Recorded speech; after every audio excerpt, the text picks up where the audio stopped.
Are you listening to me? You trapped me in the dark for months. So, this what you decided? Let's just leave my soulmate to wither and die while I go find myself.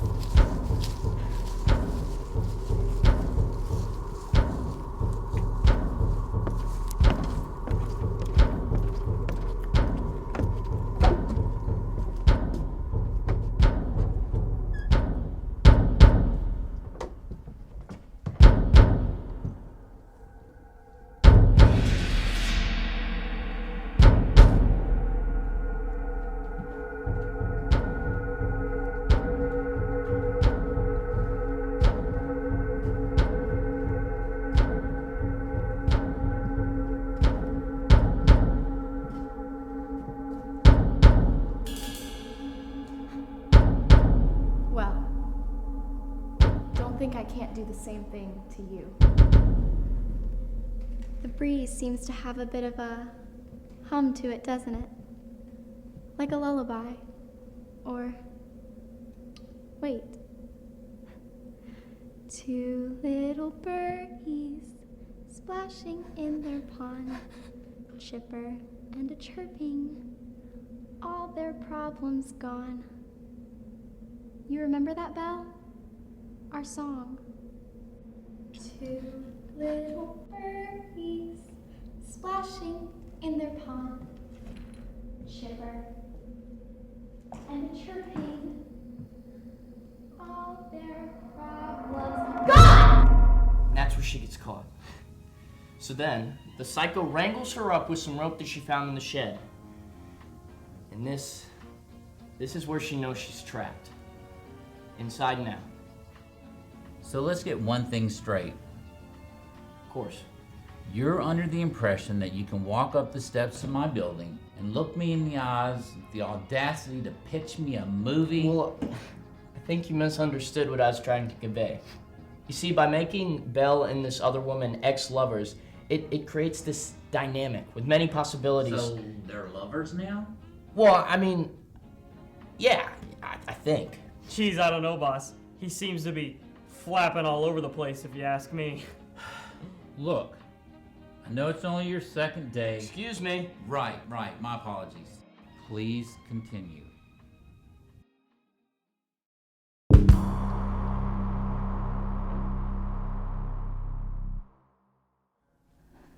Look, I'm sure there's probably nothing I can say that's going to make the pain go away. You're right.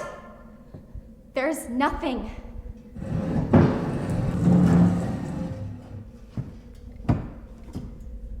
Do you even remotely have an idea as to what you put me through? You were my world. So please, tell me why everything flipped upside down as soon as you came home. I thought you had no problems with me going away for 6 months. And like I've sworn to you countless times, I was only there to help educate this little kid. Enough! Enough with your patronizing bullshit! Just be honest, Belle. You said we'd make long distance work, remember?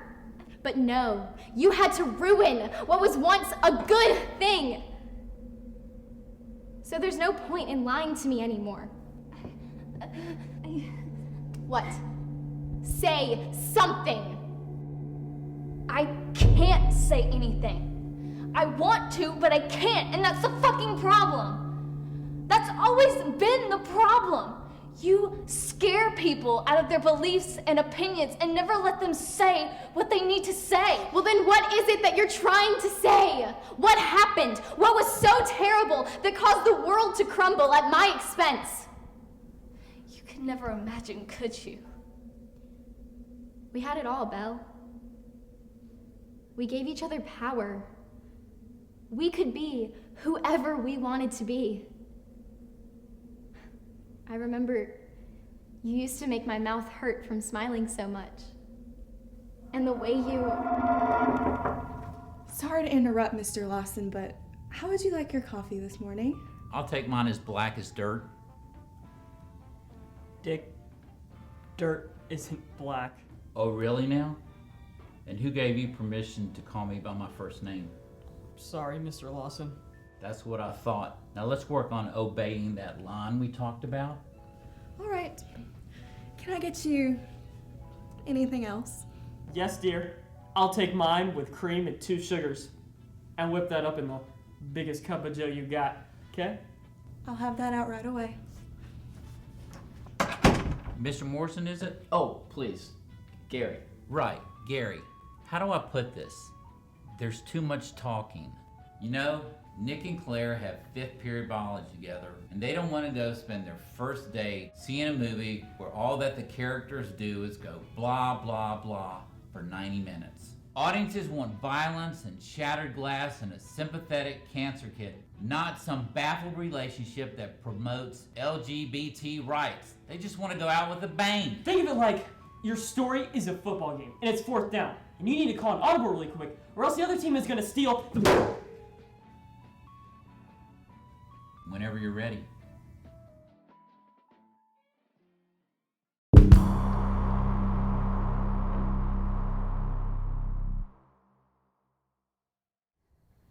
Belle, have you ever broken a bone before? No, I haven't.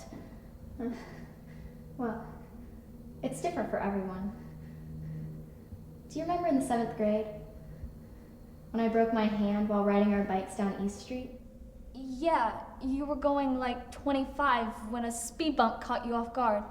So you slammed on brakes as hard as you could, and you flipped upside down, landing on your hand.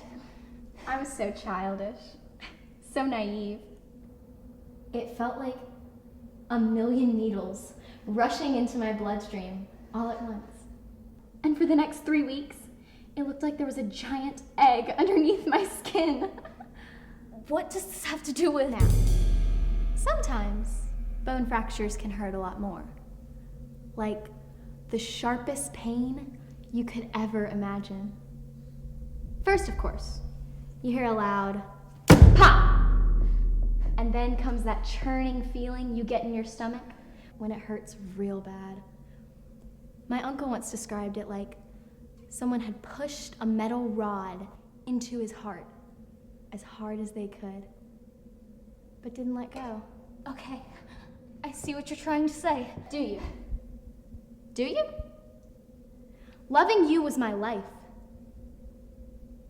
And you've shown me that it's pointless. God, no, just listen to me. Who are you to tell me that I'm nothing? Maybe you're right. Maybe I am just trash now. I'm horrible. I'm horrible. Then why don't you point the knife at yourself? Oh, Belle. Because if you get to stomp all over my heart, what should stop me from cutting into yours? Please! Ah! No, no, no, no. What? I thought you said you wanted more. But you can't end it like that. It's too sad. Quite frankly, I was enjoying... what I'm saying, it was fine. Well, then I don't quite understand. He wants more! Oh, okay. Well, there is an alternative ending that I had written if you'd like me to share it. Okay. All right, here you guys go. Black for Mr. Lawson and cream and 2 sugars for you. Thank you.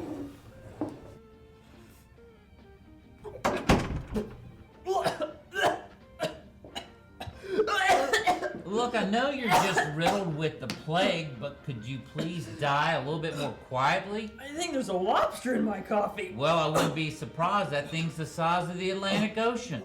I mean, that stunk so much going down my throat that I...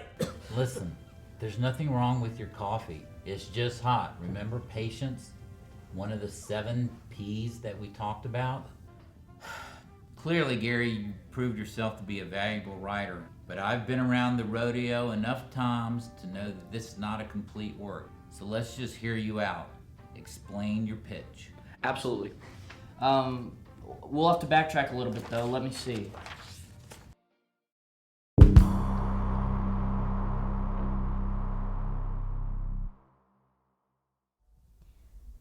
We had it all, Belle. We gave each other power. We could be whoever we wanted to be.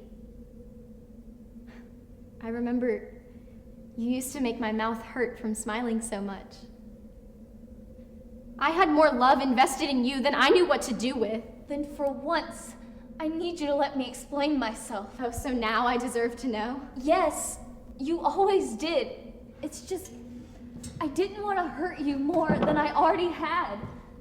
Then go on with yourself. It was about my second month in Richmond. I was getting used to living in a different world. I had already moved in, and the internship couldn't have been going better. But one afternoon, I was walking home with an acquaintance of mine who'd I'd been working with to earn the extra credit hours I needed.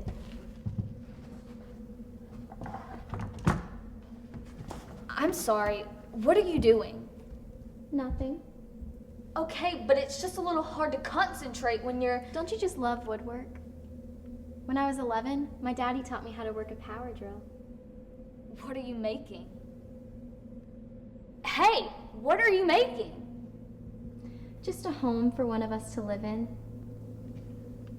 Do you like it? Go on, love, quickly, please.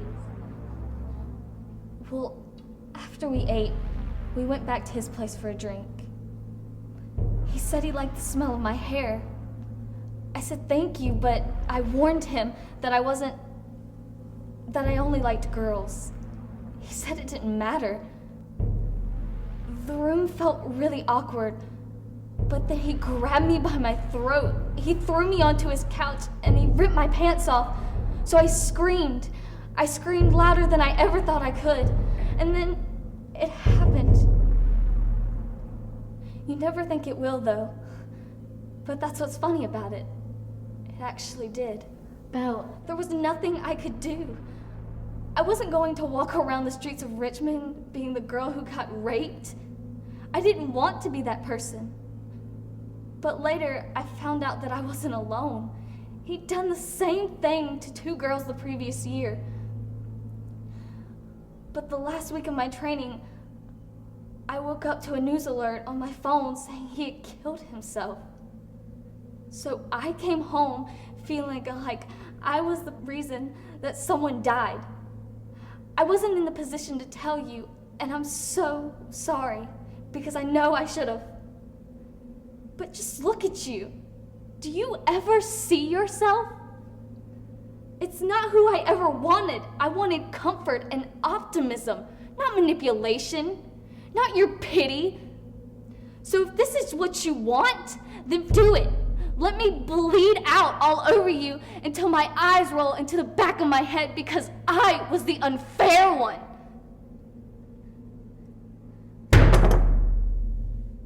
we're just fucked up people in a fucked up world. Will we ever happen again? I don't know. You know, I was never actually going to kill you. I know. And trust me, I know that I brought all this upon myself. What I put you through was not okay. But can we just get the hell out of here and go home? But that's where I got stuck. Wait a minute. You came in here today with an unfinished story? Well, I mean, I have some ideas, but... You know what? You're a reasonable man, and I'm genuinely shocked that you've held your composure around this thing as long as you have. So let's solve this thing together. All right, in this scene, we have the initial chase followed by Belle getting caught. Then Psycho Bitch has a pity party and Belle tries to interject, but she cuts her off and decides to build a coffin instead. Then what? Belle describes the... Right, the rape, okay. And they make up, so what's the problem? I don't know. It just seems unsettling for the whole thing to just end. There needs to be something special that makes them both just walk off. I've got it. We've got to bring back the birds. No! What did you just say to me? I said no, Mr. Lawson. There's nothing in the world that could make Belle just magically forget everything that the cycle just put her through. You've got to be kidding me. So you're saying that because none of our ideas work, this is all just pointless? And that I've just wasted my time coming down here? Because no one is gonna believe this ending one way or another. Yeah, they will. Excuse me? Yeah, they will. Here, I'll prove it to you. So let's just assume from this side of the room, I'm Belle, okay? And on this side of the room, I'm the psycho. Now from where we left off, Belle goes, "Oh, will we ever happen again?" And then the psycho says, okay, so she's like, "Oh, Belle, the knife held against you only portrays the sharp quintessence of love I've always had for you. But just face it, put yourself in my shoes. If you've been chased down to some abandoned house in the middle of nowhere and tied up against your will, I doubt you'd be any more understanding." You're right. Look at me. I'm just so good with a knife who doesn't know how to handle feelings. Look, none of this has been easy for either of us. And I just can't commit to anything right now, okay? I just can't. But because I love you, we're gonna find you some help. It's what you need and what this relationship needs if we're gonna work. Okay. Wow. Wow. Well, how was that? I mean, despite that god-awful performance, that actually works, you know? I mean, the substance was there and everything. It was just satisfying. Yeah. No, really, nice work. I mean, this might actually turn into something that has purpose now, you know? I'm definitely going to run this up to headquarters and see if we can get a budget and a license on this baby. So I should be in contact with you in about 3 to 5 business days. Wow. Thank you so much. I really appreciate it. Oh, wait, Gary, before you go, I have a question. Is this going to make me regret letting you speak? No, I swear. Okay, prove me wrong. What were you gonna name this film? Oh yeah, that's a good point. You never gave us the name.